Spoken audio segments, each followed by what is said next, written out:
Thermodynamic है ये specially इस कंजर्वेशन ऑफ एनर्जी वाली कॉन्सेप्ट को यूज करता है फॉर द थर्मोडायनामिक सिस्टम। अब जब ये जिस तरह पिछले लेक्चर में हमने बात की थी कि हर थर्मोडायनामिक लॉ जो है वो एक नई क्वांटिटी इंट्रोड्यूस करता है। तो यहाँ पे जो हमारे पास जो नई क्वांटिटी इंट्रोड्यूस हो रही है दैट इज इंटरनल एनर्जी। और ये फर्स्ट लॉ ऑफ थर्मोडायनामिक जो है सिस्टम की प्रॉपर्टीज को एक्सप्लेन करता है इन terms of the internal energy of the system. जिस तरह से शुरू में हमने बात की कि this is all actually a statement of the conservation of energy. तो जाहिर है हमें जो नया टर्म इंट्रोड्यूस करना था वो भी एनर्जी के साथ एसोसिएटेड टर्म ही होना चाहिए था। और यहाँ पे जो टर्म इंट्रोड्यूस हुआ है this is known as the internal energy of the system. और फर्स्ट लॉ ऑफ थर्मोडायनामिक में हम बात करते हैं कि किस तरह से सिस्टम जो है वो इंटरेक्ट करता है with the surrounding in terms of the energy transfer. You see here कि जो भी चीजें हैं सिस्टम के हवाले से वो एसोसिएटेड है विद द एनर्जी। तो अब ये बात कि जिस तरह हमने first zero law of thermodynamic में कहा कि हमारे पास जो है वो सिस्टम जो है ये किसी और सिस्टम के साथ इक्विलिब्रियम में है या वो सराउंडिंग के साथ इक्विलिब्रियम में है। तो उसके लिए हमें एक फिजिकल क्वांटिटी रिक्वायर्ड है जिसको हम टेम्परेचर कहते हैं और वो उस चीज को क्वांटिफाई करता है कि ये किसी दूसरे सिस्टम के साथ या सराउंडिंग के साथ जो है वो इक्विलिब्रियम में है कि नहीं है।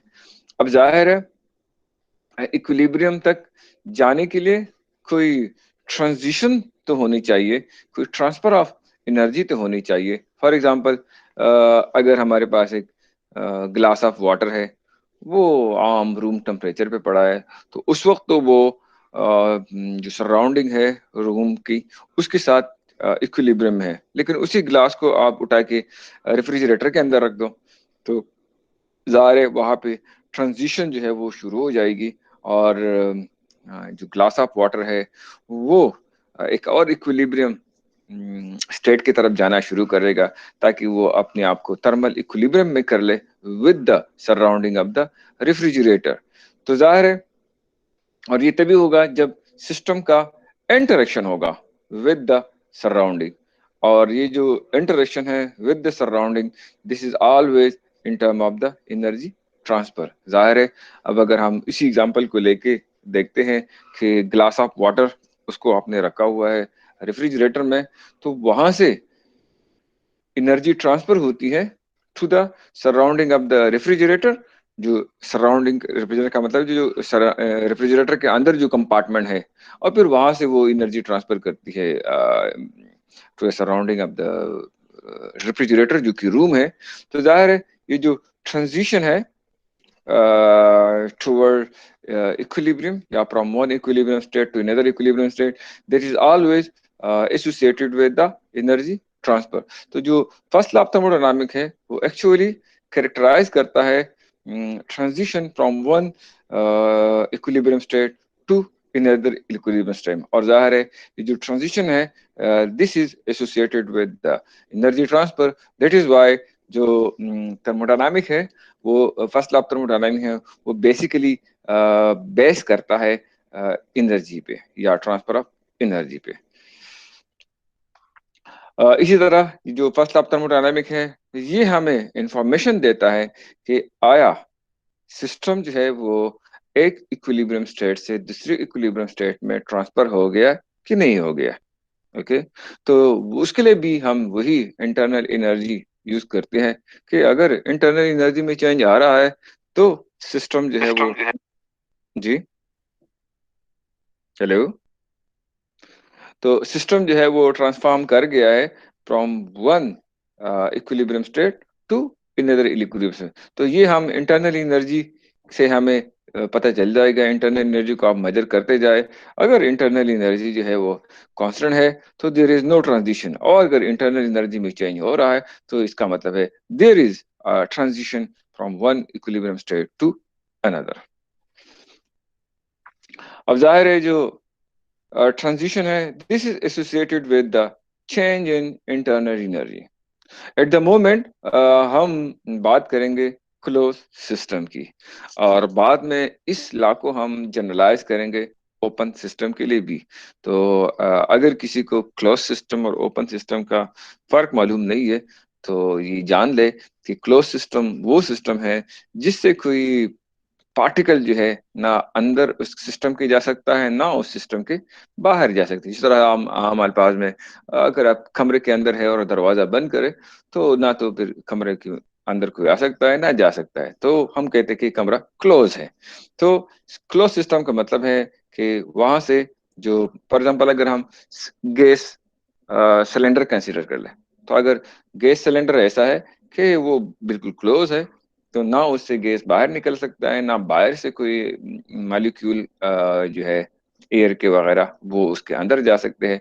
So that is a close system. So eight the moment close system थोड़ा सा आसान है, तो हम जो है एट द मोमेंट सिर्फ क्लोज सिस्टम की बात करेंगे, और आखिर में जब ये क्लोज सिस्टम की सारी प्रॉपर्टीज हम डिस्कस करेंगे उसके बाद जो है इसको हम जनरलाइज करेंगे फॉर द ओपन सिस्टम। तो ओपन सिस्टम का मतलब है कि सिस्टम जो है वो एक्सचेंज कर सकता है पार्टिकल का with the surrounding. Mean system से पार्टिकल सराउंडिंग में भी जा सकते हैं, और सराउंडिंग से पार्टिकल जो है वो सिस्टम के अंदर भी आ सकते हैं। और इसी तरह हमारे पास एक और सिस्टम भी होता है जिसको हम आइसोलेटेड सिस्टम कहते हैं।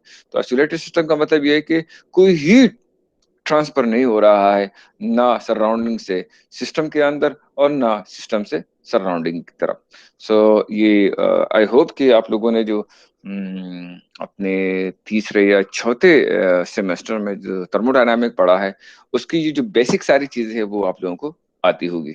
सो दिस इज जस्ट एक आपको रिवीजन है।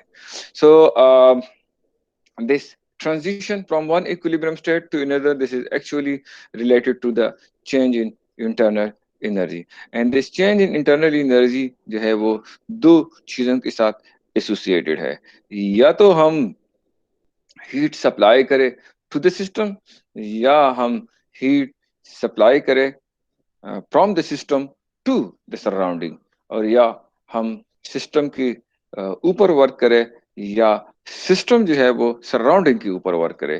तो इन चार डिफरेंट सिचुएशन में कि जिसमें या तो हीट सप्लाई होता है टू द सिस्टम, या हीट लिया जाता है फ्रॉम द सिस्टम, और या वर्क किया जाता है ऑन द सिस्टम, या वर्क लिया जाता है सिस्टम से।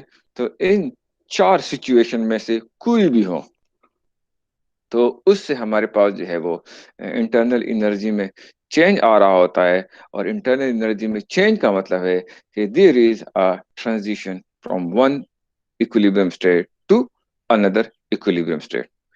इसी तरह इस चीज को फिर हम एक मैथमेटिकल फॉर्म में लिखते हैं। सो ये जो यू है, this is use for internal energy, यहाँ पे मैंने ब्रैकेट में लिखा हुआ था। जो क्यू है, this is use for the heat transfer, और जो डब्ल्यू है, this is use for the work done. यहाँ पे मैं दो डिफरेंट किस्म के डेल्टा यूज करता हूँ। तो ये जो डेल्टा है, this is for the change, और ये जो दो डेल्टा यहाँ पे मैंने लगाए हैं, these are for the small amount. It mean कि अगर हम कोई स्मॉल अमाउंट ऑफ हीट जो है वो सिस्टम को दे दे, so there will be a change in internal energy of the system. या अगर हम स्मॉल अमाउंट ऑफ वर्क कर लेते हैं over the system, so there will be a change in internal energy of the system. So keep in mind कि ये जो delta है, this represent the change, और ये जो डेल्टा है, this represent a small amount. So this delta U is actually a change in internal energy of the system that occur when energy is transferred into the system or out of the system in terms of heat or work. So this Q is for the heat and W is for the work. Where this delta Q, this is the energy transfer is heat between the system and the surrounding because of the temperature difference between them. So if you have a difference of temperature between the system and the surrounding, so there will be a transfer of heat. So if the temperature of the system is higher than that of the surrounding, so there will be a transfer of heat from the system to the surrounding. And if the temperature of the surrounding is higher from the temperature of the system, so there will be a transfer of heat from the surrounding to the system. So just like we discussed this in the previous lecture, that transfer of heat is always associated with the difference of temperature. Similarly, we have delta W. This is the energy transfer to or from the system in the form of work done on or by the system by the forces that act through the system boundaries. So I hope you know what we mean by the system boundaries. तो boundaries का मतलब ये कि हर वो चीज जो system को separate करती है फ्रॉम द सराउंडिंग. सो ये जो अगर हमारे पास सिलेंडर है तो इसकी जो वॉल है, इसको जो बेस है या इसके ऊपर जो पिस्टन लगा है, दे आर एक्चुअली बाउंड्री.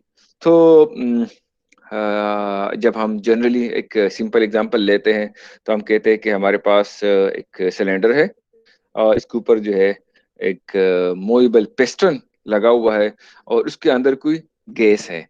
तो वो पिस्टन के ऊपर अगर हम फोर्सेस लगा लेते हैं या हम उसके ऊपर कोई वेट रख देते हैं तो वो पिस्टन जो है वो नीचे जाता है, या अगर हम उससे वो वेट या फोर्सेस कम कर देते हैं तो वो पिस्टन जो है वो ऊपर जाता है. तो पिस्टन के ऊपर जाने का मतलब है कि system is working on the system, और पिस्टन की नीचे जाने का मतलब है कि work is done on the system. और जो पिस्टन है वो actually boundary of the system है. तो जो फोर्सेस है वो एनर्जी ट्रांसफर करती है through boundary of the system. अब ये हमने इक्वेशन लिखा हुआ है और इस इक्वेशन में हमारे पास डेल्टा क्यू है और डेल्टा डब्ल्यू है. तो इसके लिए हम कोई साइन कन्वेंशन यूज करते हैं कि कब हम डेल्टा क्यू को पॉजिटिव लेंगे और कब इसको हम नेगेटिव लेंगे. इसी तरह कब हम डेल्टा डब्ल्यू को पॉजिटिव लेंगे और डेल्टा डब्ल्यू को नेगेटिव लेंगे. तो जाहिर है अब जब सिस्टम के अंदर हीट जाएगा, फॉर एग्जांपल अगर हम प्रीवियस इक्वेशन की तरफ चले जाए, या अब सिस्टम के अंदर अगर हीट जाएगा तो डेल्टा डब्ल्यू जो है वो डेल्टा यू सॉरी ये पॉजिटिव होगा, क्योंकि कोई भी पॉजिटिव चेंज का मतलब है इंक्रीज. सिस्टम के अंदर एनर्जी आ गई है. तो यहाँ पे अगर सिस्टम के अंदर एनर्जी आ गई है तो राइट साइड जो है ये पॉजिटिव होना चाहिए. तो जो एनर्जी एंटर करती है सिस्टम में इन द फॉर्म ऑफ हीट, तो उसको हम पॉजिटिव लेते हैं. और अगर एनर्जी उससे हम निकालते हैं, रिमूव करते हैं इन द फॉर्म ऑफ हीट, तो इंटरनल एनर्जी कम होनी चाहिए. और किसी भी डिक्रीज को हम नेगेटिव चेंज से रिप्रेजेंट करते हैं, तो इसका मतलब है उस केस में ये चीज नेगेटिव होनी चाहिए. इसी तरह वर्क, अगर हम सिस्टम के ऊपर वर्क करते हैं तो वो जो वर्क है वो सिस्टम के अंदर जाता है एज अ एनर्जी. इसका मतलब है कि इंटरनल एनर्जी सिस्टम इंक्रीज होनी चाहिए. तो इसका मतलब है कि अगर हम सिस्टम के ऊपर वर्क करते हैं तो ये चीज हमने पॉजिटिव लेनी है ताकि डेल्टा यू जो है वो पॉजिटिव आ जाए. इसी तरह अगर सिस्टम वर्क करता है, जाहिर है सिस्टम तभी वर्क करेगा जब वो एनर्जी कंज्यूम करता है. तो इन सिस्टम जब वर्क करता है तो इसकी इंटरनल एनर्जी कम होती है. तो उस केस में जो चेंज है वो नेगेटिव होना चाहिए. तो उस केस में इसको हमने नेगेटिव रखना है. तो यहाँ पे ये साइन कन्वेंशन हम यूज करते हैं कि डेल्टा क्यू जो है वो पॉजिटिव है when heat enter into the system, और डेल्टा क्यू को हम नेगेटिव लेते हैं when heat come out of the system. इसी तरह वर्क के लिए डेल्टा डब्ल्यू हम पॉजिटिव लेते हैं जब work is done on the system, और डेल्टा डब्ल्यू को हम नेगेटिव लेते हैं when work is done by this. और ये बहुत लॉजिकल है, जिस तरह के प्रीवियस पेज पे जो वो इक्वेशन था उससे जाहिर हो रहा है. अब if both delta Q and delta W are positive, mean आपने एनर्जी ट्रांसफर की है सिस्टम को in the form of heat, और आपने एनर्जी ट्रांसफर की है सिस्टम को in the form of work done, so the internal energy of the system increases and delta U comes out to be positive. इसी तरह if both delta Q and delta W are negative, the internal energy of the system decreases and delta U comes out to be negative। लेकिन अब जरूरी तो नहीं है कि delta Q और डेल्टा W साइमल्टेनियसली पॉजिटिव हो या वो साइमल्टेनियसली नेगेटिव हो। इनमें से कोई एक पॉजिटिव हो सकता है और कोई दूसरा जो है वो नेगेटिव हो सकता है। तो फिर उस केस में हम देखेंगे कि नेगेटिव जो वैल्यू है वो ज्यादा है या वो पॉजिटिव वैल्यू ज्यादा है। तो अगर पॉजिटिव वैल्यू ज्यादा है किसी भी डब्ल्यू की या क्यू की, तो उस केस में इंटरनल एनर्जी में इंक्रीज आएगा, और तो डेल्टा यू की जो वैल्यू फिर उस केस में होगी वो पॉजिटिव होगी। और अगर नेगेटिव वैल्यू इन दोनों में से ज्यादा है तो जाहिर है चेंज जो है वो नेगेटिव होगा और इंटरनल एनर्जी जो है वो डिक्रीज हो जाएगी। सो अगर दोनों जो है डिफरेंट है, एक पॉजिटिव है एक नेगेटिव है, तो डेल्टा यू का जो मैग्नीट्यूड है वो फिर जो साइन है वो डिपेंड करेगा कि डेल्टा क्यू और डेल्टा डब्ल्यू को। फॉर एग्जाम्पल अगर माइनस डेल्टा क्यू ज्यादा है प्लस डेल्टा डब्ल्यू से, तो उस केस में जा रहा है जो डेल्टा यू का जो साइन है वो नेगेटिव है।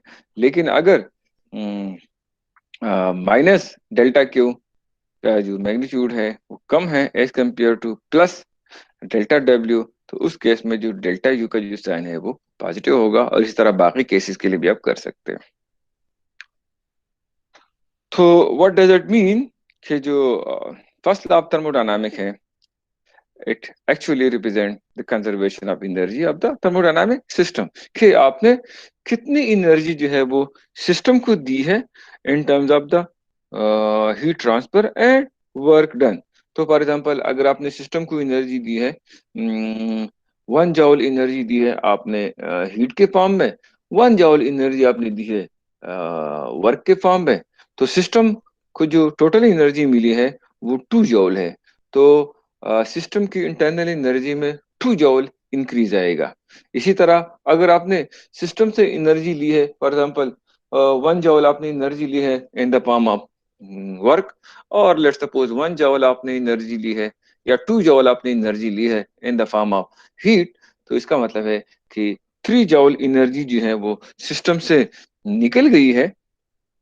तो जो change in internal energy of the system है that will be equal to -3 joule. So first law of thermodynamics जो है वो एक्चुअली रिप्रेजेंट करता है the law of conservation of energy for a thermodynamic system. अब यहाँ पे इंटरेस्टिंग डिस्कशन है, और वो ये कि अगर हमारे पास सिस्टम जो है वो किसी इनिशियल स्टेट ए में है जहां पे इसकी वेल डिफाइंड टेम्परेचर है, प्रेशर है, वॉल्यूम है, तो इसको अगर हमने चेंज करना है from this state to another state B, तो जारे हमने कोई थर्मोडायनामिक प्रोसेस करना है। तो सिस्टम अगर किसी इनिशियल स्टेट ए में है, इसके साथ आप कोई थर्मोडायनामिक प्रोसेस कर लेते हैं, तो उस थर्मोडायनामिक प्रोसेस के रिजल्ट में सिस्टम जो है वो ट्रांसफॉर्म करता है टू द स्टेट बी। अब जो स्टेट ए है वहां पे डिफरेंट प्रेशर है, डिफरेंट वॉल्यूम है और डिफरेंट टेम्परेचर है। इसी तरह जो स्टेट बी है उसमें आपके पास डिफरेंट टेम्परेचर है, डिफरेंट प्रेशर है और डिफरेंट वॉल्यूम है। अब ए से बी में आने के लिए आप बहुत सारे थर्मोडायनामिक प्रोसेस कर सकते हैं। उस थर्मोडायनामिक प्रोसेस को हम इस पीवी डायग्राम पे एक कर्व से रिप्रेजेंट करते हैं, और इसको हम पाथ भी कहते हैं। ठीक है। तो आप ये फॉर एग्जांपल आप ये वाला पाथ भी फॉलो कर सकते हैं कि आप कांस्टेंट प्रेशर पे, सॉरी कांस्टेंट वॉल्यूम पे आप पहले प्रेशर चेंज करें, कम करें फॉर एग्जांपल ए से बी में, फिर आप प्रेशर को कांस्टेंट रख के और वॉल्यूम चेंज करें, ये भी एक पॉसिबिलिटी है। या ये कि ये दोनों काम आप साथ साथ करते जाए। तो यहाँ पे ये जो पाथ आप देखते हैं, तो इसमें जो है इनिशियली वॉल प्रेशर में बहुत ज्यादा तेजी के साथ चेंज आ रहा है, फिर जो है वो प्रेशर का चेंज जो है वो स्लो डाउन हो जाता है, और वॉल्यूम में जो चेंज है वो स्पीड अप हो जाता है। तो यहाँ पे आप देखें कि ये एक और पाथ है कि जिसमें प्रेशर और वॉल्यूम जो है वो ऑलमोस्ट सेम सेम जो है उसमें वो चेंज आ रहा है। इस तरह आप बहुत सारे डिफरेंट पाथ जो है वो बना सकते हैं, और हर एक पाथ जो है वो एक डिफरेंट थर्मोडायनामिक प्रोसेस को रिप्रेजेंट करता है। शायद आप लोगों को पता होगा कि थर्मोडायनामिक प्रोसेस जो है हमारे पास डिफरेंट प्रोसेस है, आइसोथर्मल प्रोसेस है, आइसोबारिक प्रोसेस है, आइसोकोरिक प्रोसेस है, या इनका कोई भी कॉम्बिनेशन भी, उसको भी हम एक थर्मोडायनामिक प्रोसेस जो है वो कह सकते हैं। तो अगर आपने सिस्टम को ट्रांसफॉर्म करना है from one state to another state, so you have to do some thermodynamic process. और थर्मोडायनामिक प्रोसेस को अगर आप डिफाइन करना चाहिए चाहे, तो ये एक ऐसा प्रोसेस है कि जो सिस्टम को चेंज करता है from one state to another state. What does it mean? अगर आप इसको सिंबॉलिकली लिखना चाहें, स्पेशली इन दिस केस, तो आपके पास सिस्टम जो है वो इनिशियल स्टेट ए में है, और इसकी जो इंटरनल एनर्जी है वो यू ए है। आपने थर्मोडायनामिक प्रोसेस कर लिया, उस थर्मोडायनामिक प्रोसेस में या तो आपने सिस्टम को हीट दे दिया, या सिस्टम से हीट ले लिया है, या आपने सिस्टम को हीट दे दिया या हीट ले लिया है, क्या दोनों काम आपने कंबाइन कर दिए है। तो इसके रिजल्ट में ये होगा कि सिस्टम जो है वो ट्रांसफॉर्म हो जाएगा from the initial state A to the initial to the final state B. और इनिशियल स्टेट में जो इंटरनल एनर्जी है वो यू ए है, और वो चेंज हो जाएगी टू यू बी। या यू कैन से कि जो सिस्टम जो है वो स्टेट ए से स्टेट बी में जाता है with the change in internal energy of the system. अगर सिस्टम की आप इंटरनल एनर्जी चेंज करते हैं, तो सिस्टम को आप एक इक्विलिब्रियम स्टेट से दूसरी इक्विलिब्रियम स्टेट में लेके जाता है। जिस तरह से वो पिछले स्लाइड पे हमने बात की थी कि जो फर्स्ट लॉ ऑफ थर्मोडायनामिक है, ये एक्चुअली इंफॉर्मेशन हमें देता है about the transition from one state to another state. और वो जो ट्रांजिशन है वो उस ट्रांजिशन को एक्सप्लेन करता है इन terms of the change in internal energy of the system. अगर इंटरनल एनर्जी चेंज नहीं हो रहा, तो इसका मतलब है कि सिस्टम एग्जैक्टली उसी इनिशियल स्टेट में है। और अगर इंटरनल एनर्जी चेंज हो रहा है, तो इसका मतलब है कि सिस्टम जो है वो ट्रांसफॉर्म कर गया है from one initial state to another equilibrium state.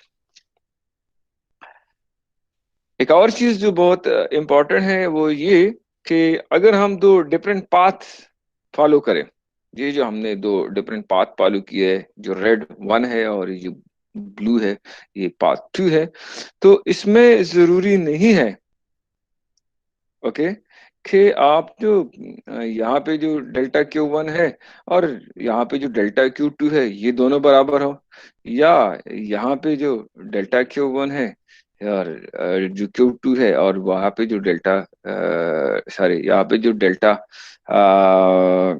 W one यहाँ पे, और जहाँ पे डेल्टा डब्ल्यू टू है, ये दोनों बराबर हो। नो, लेकिन इनका जो सम है वो हमेशा बराबर होता है। तो चाहे आप यहाँ से यहाँ आए इस पाथ के थ्रू, या यहाँ से यहाँ आए इस पाथ के थ्रू, तो जो चेंज है वो एग्जैक्टली सेम होगा थ्रू दीज डिफरेंट पाथ। तो व्हाट डज इट मीन कि जो इंटरनल एनर्जी है वो एक्चुअली इनिशियल और फाइनल स्टेट पे डिपेंड करती है। इन दो स्टेट के दरमियान जो डिफरेंट पाथ्स है या जो डिफरेंट थर्मोडायनामिक प्रोसेसेस है उस पे डिपेंड नहीं करता। और थर्मोडायनामिक में इस किस्म की प्रॉपर्टीज को हम कहते हैं कि दे आर स्टेट फंक्शन। तो जो internal energy of the system है, this is known as the state function because it only depend on the initial and final state of the system, and it do not depend on the path followed between these two states. So you see here कि चाहे आप इधर आ जाए चाहे आप इधर आ जाए, यहाँ पे जो स्टेट ऑफ द सिस्टम है, फिक्स टेम्परेचर है, फिक्स वॉल्यूम है, फिक्स प्रेशर है, तो उसके साथ एक अपनी एसोसिएटेड जो है वो इंटरनल एनर्जी है, दैट इज यू ए। यहाँ पे अपना फिक्स टेम्परेचर है, वॉल्यूम है, प्रेशर है, और उसके साथ एसोसिएटेड है इंटरनल एनर्जी यू बी। तो जब आप यहाँ से यहाँ तक आते हैं तो ये जो delta Q1 plus delta W1 है, this is equal to delta Q2 delta. ये तो हमने दो पाथ की बात की, अगर हम यहाँ पे इनफिनिट पाथ भी ले ले तब भी ये सारे इनका जो सम है, इंडिविजुअल वैल्यूज में be different from each other, लेकिन इनका जो सम है वो हमेशा कांस्टेंट होगा, और यही इनका ये जो सम है वो असल में आपको देता है change in internal energy of the system. तो change in internal energy of the system जो है, they are path independent, they are only depending on the initial and final state. और इसी तरह की क्वांटिटीज को हम फिजिक्स में या स्पेशली थर्मोडायनामिक में हम कहते हैं they are state function. So internal energy is one of the state function. So इन सारे डिस्कशन के बाद अगर हम फर्स्ट लॉ ऑफ थर्मोडायनामिक की स्टेटमेंट करना चाहे, तो वी से that in any thermodynamic process between the initial state equilibrium state A and the final equilibrium state B, the quantity delta W plus delta Q plus delta W has the same value for any path between A and B, and this quantity is equal to the change in the state function, which is known as the internal energy of the system. So हमारे पास first law of thermodynamic की different statements हैं। जो original statement था वो क्लाउसियस ने दिया था इन 1850, and जो ओरिजिनल स्टेटमेंट था वो ये था कि in all cases in which work is produced by the agency of heat, a quantity of heat is consumed which is proportional to the work done। And अगर आप वर्क करना चाहते हैं या सॉरी अगर आप हीट प्रोड्यूस करना चाहते हैं, so you have to do some work, और जितना आप ज्यादा वर्क करेंगे उतनी ही ज्यादा हीट आपके पास जनरेट होगी, या and conversely by equal amount of work and equal quantity of heat is produce. और इसी तरह आप जो है इक्वल अमाउंट ऑफ वर्क से इक्वल अमाउंट ऑफ हीट जो है वो प्रोड्यूस कर सकते हैं। तो जाहिर है ये भी एग्जैक्टली वही कंजर्वेशन ऑफ एनर्जी है कि जो हीट प्रोड्यूस है वो प्रोपोर्शनल टू वर्क है, या जो वर्क है वो प्रोपोर्शनल टू हीट है। ओके, तो दोनों जो है एक दूसरे के साथ। जो यहाँ पे जो कांस्टेंट ऑफ प्रोपोर्शनलिटी है, इसको बाद में जेम्स जोन ने जो है वो डिस्क्राइब किया था, और वो जो कांस्टेंट ऑफ प्रोपोर्शनलिटी है वो उसने यू कैन से कि मालूम किया था, और उसको उसने कहा कि they are known as the mechanical equivalent of heat. Mechanical equivalent heat का मतलब है कि कितने हीट के इक्विवेलेंट आपने मैकेनिकल वर्क जो है वो प्रोड्यूस किया हुआ है। So that was the fix quantity, जिसको आजकल उस जमाने में इसको मैकेनिकल इक्विवेलेंट ऑफ हीट कहते थे, आजकल के जमाने में उसको स्पेसिफिक हीट कहते हैं।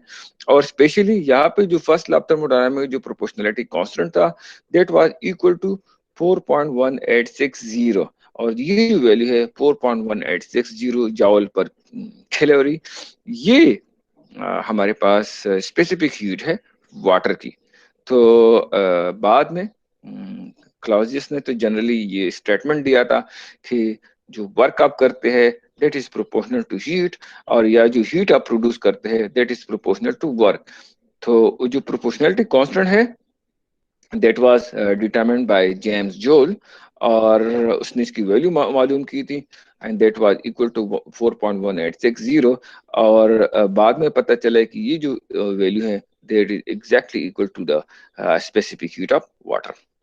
इसी तरह इस स्टेटमेंट को क्लाउसियस ने दोबारा से रिफॉर्मुलेट कर दिया था इन टर्म्स ऑफ एन इक्वेशन, जो कि हम पहले ही इक्वेशन लिख चुके हैं। सो this is the mathematical form of the first law of thermodynamics, जो कि उसी से एक्सट्रैक्ट किया गया है।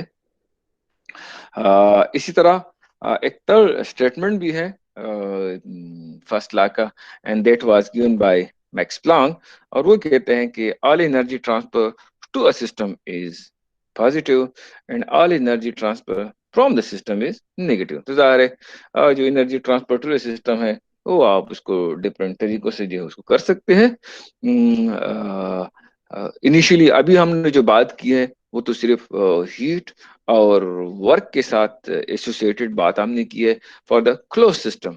लेकिन जाहिर है अगर हमारे पास ओपन सिस्टम होगा तो वर्क और हीट के अलावा भी हम सिस्टम को एनर्जी दे सकते हैं अगर हम इसमें एडिशनल पार्टिकल ऐड करें। So that is why Max Planck ने इसको बहुत ज्यादा जनरलाइज किया है कि जो भी एनर्जी ट्रांसफर होती है to the system, that is positive mean internal energy of the system is increased, और अगर एनर्जी ट्रांसफर होती है फ्रॉम द सिस्टम तो internal energy of the system जो है वो डिक्रीज है, and that is why we take it negative.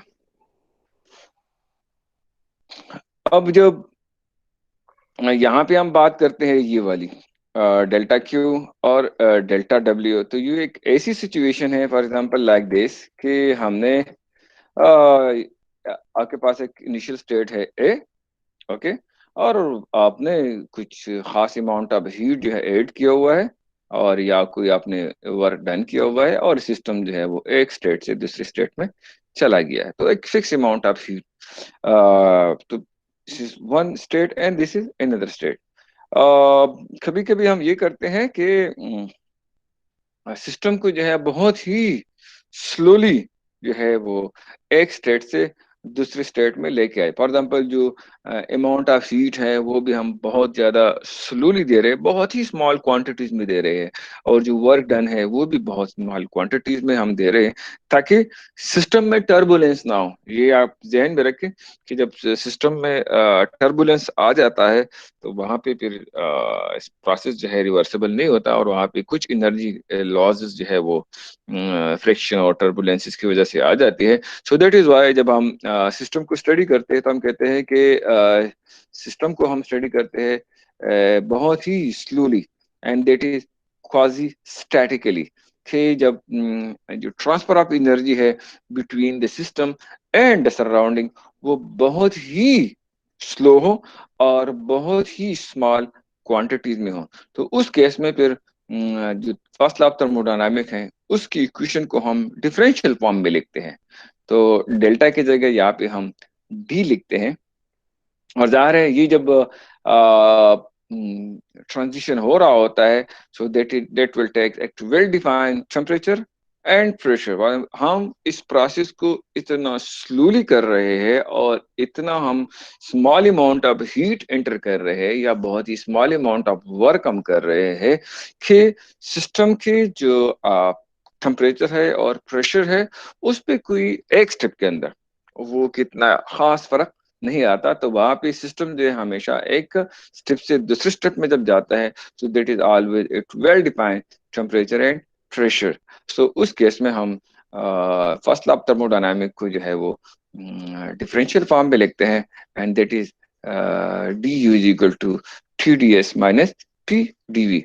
T जो है वो टेम्परेचर है, एस जो है वो एंट्रोपी है, पी यहाँ पे प्रेशर है, और वी जो है वो वॉल्यूम है। अब शायद आपको पता होगा कि ये जो QdV है this is actually the work done, और ये जो TdS है एक्चुअली टेम्परेचर जो सॉरी हीट हीट एनर्जी, क्योंकि आपको पता है कि जो DAC है वो इक्वल है DQ/DT, तो जो DQ है उसको हम TdS लिखते हैं। ठीक है, इसी तरह जो वर्क है वो प्रेशर और चेंज इन वॉल्यूम का प्रोडक्ट है, ये शायद आप लोगों को पता हो। हाँ, यहाँ पे एक और इंटरेस्टिंग चीज वो ये कि यहाँ पे हमने नेगेटिव साइन लिया हुआ है। ओके, तो अगर वर्क सिस्टम के ऊपर हो रहा है या सिस्टम वर्क कर रहा है, उन दोनों केसेस में यहाँ पे हम नेगेटिव साइन लगा लेते हैं। उसका उस पर कोई खास फर्क नहीं पड़ता। फॉर एग्जाम्पल, अगर सिस्टम के ऊपर वर्क हो रहा है तो डी यू जो है वो इंक्रीज होना चाहिए। तो सिस्टम के ऊपर अगर वर्क हो रहा है तो वॉल्यूम जो है वो डिक्रीज होगा, और कोई भी जो डिक्रीज है वो हमेशा नेगेटिव होता है। तो इस वॉल्यूम का जो चेंज इन वॉल्यूम का जो नेगेटिव है वो इस नेगेटिव से मल्टीप्लाई होगा, तो ओवरऑल इफेक्ट जो है यहाँ पे पॉजिटिव आएगा।